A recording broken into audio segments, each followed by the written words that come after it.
दूसरी बारी आ गया 2019 में पुलवामा में हमारे 60 जवान शहीद हुई।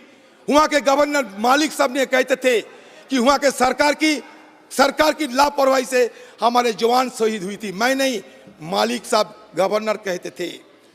उसके बदले में आप बालाकोट में हमला किया। सारे देशवासियों के अंदर एक जोश पैदा हो गया कि हमारे देश बदला ले रहे हैं, लेकिन उसके बाद हमें कोई जानकारी नहीं मिला। सारे इंटरनेशनल एजेंसी कहते हैं कि बालाकोट में ऐसा कोई सीरियस कॉन्सिक्वेंसेस कुछ नहीं हुई। तो राम को हम सब मानते हैं, ऐसा नहीं। आप राम का आपका पेटेंट मत बनाइए। राम आपका चुनावी पेटेंट ना हो, ये मैं चाहता हूं। राम सबका है। राम को अपना पेटेंट बनाने की कोशिश ना करे तो लोग आपको धार्मिक कहेंगे। राम को पेटेंट मत बनाइए, राम को चुनावी उपकरण मत बनाइए, राम को राम की जगह रहने दीजिए। ये बड़ी जोर शोर से हमारे देश में अभी चुनाव की तैयारी कर रहे हैं सत्ता पक्ष। इसमें कोई गलती नहीं है। देखिए, मैं याद दिलाना चाहता हूं सारे हिंदुस्तान के लोगों को, 2014 साल में चुनाव हुआ था। उस समय लोगों को बरगलाने के लिए ये कहे गए थे कि अच्छा दिन लाएंगे, 25 लाख हर लोग की जेब में 15 लाख रुपया हम बाहर से काले धन लाकर हम देंगे। चुनाव खत्म हो गए, सत्ता में आ गए। सत्ता में आने के बाद आपका नेता कह रहे हैं कि ये चुनावी जुमला है। दूसरी बारी आ गया 2019 में पुलवामा में हमारे 60 जवान शहीद हुई। वहां के गवर्नर मालिक साहब ने कहते थे कि वहां के सरकार की लापरवाही से हमारे जवान शहीद हुई थी। मैं नहीं, मालिक साहब गवर्नर कहते थे। उसके बदले में आप बालाकोट में हमला किया। सारे देशवासियों के अंदर एक जोश पैदा हो गया कि हमारे देश बदला ले रहे हैं, लेकिन उसके बाद हमें कोई जानकारी नहीं मिला। क्या हुआ ना हुआ कोई जानकारी नहीं मिला। हमें चश्मदीद गवाह के साथ ये देख पाए हैं कि हमारे एक MiG-21 को वहाँ क्रैश होने देखा। हमारे एक C-17 हेलीकॉप्टर को हम लोग तबाह होते देखा फ्रेंडली फायर में। उसमें 6-7 हमारे एयर पर्सनल उनको हम शहादत होते हुए देखा। कहे गए थे कि पाकिस्तान के F-16 को हम मार गिराया, पता नहीं कहाँ गिराया। और बालाकोट में असलियत क्या हुई आज तक पता नहीं, क्योंकि आपने कुछ कहा नहीं आज तक। उल्टे तरफ से सारे इंटरनेशनल एजेंसी कहते हैं कि बालाकोट में ऐसा कोई सीरियस कॉन्सिक्वेंसेस कुछ नहीं हुई।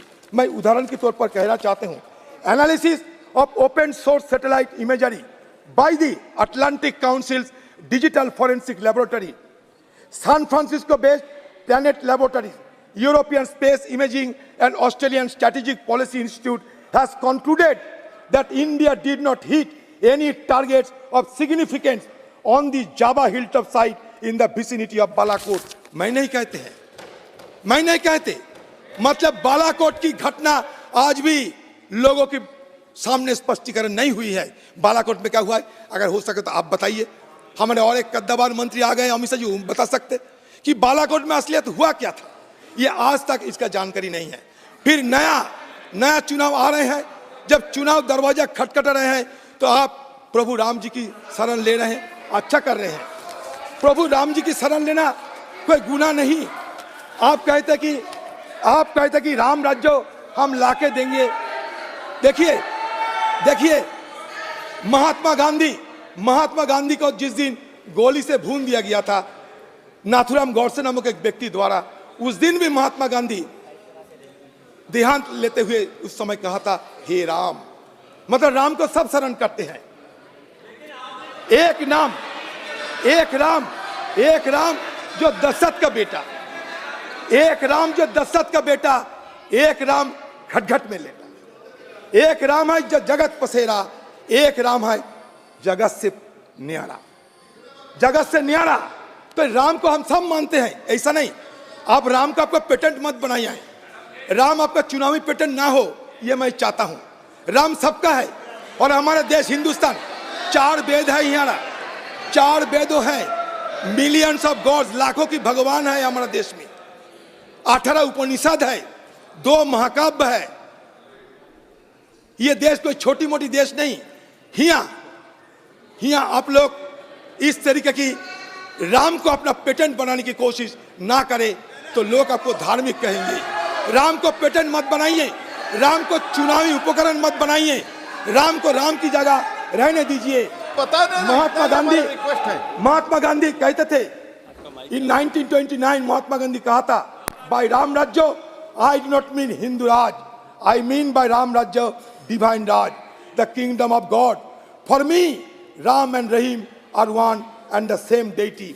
मैं इसलिए कहता हूं, जानते हैं, आज हमारा साथी हसन साहब कहते थे अच्छा ठीक है राम मंदिर बन गए, अभी ज्ञान वापी लेकर चर्चा शुरू हो गए, अभी मथुरा लेकर चर्चा शुरू हो गए।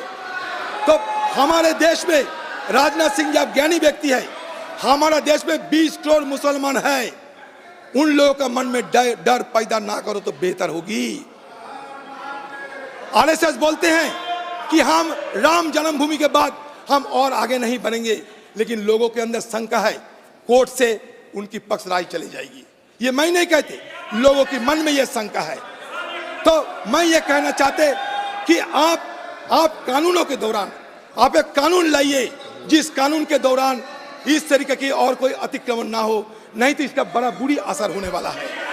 Sir organisation of Islamic country ये इसको संज्ञान में लिया, मानिए ऑर्गेनाइजेशन ऑफ इस्लामिक कंट्रीज को संज्ञान में लिए हैं।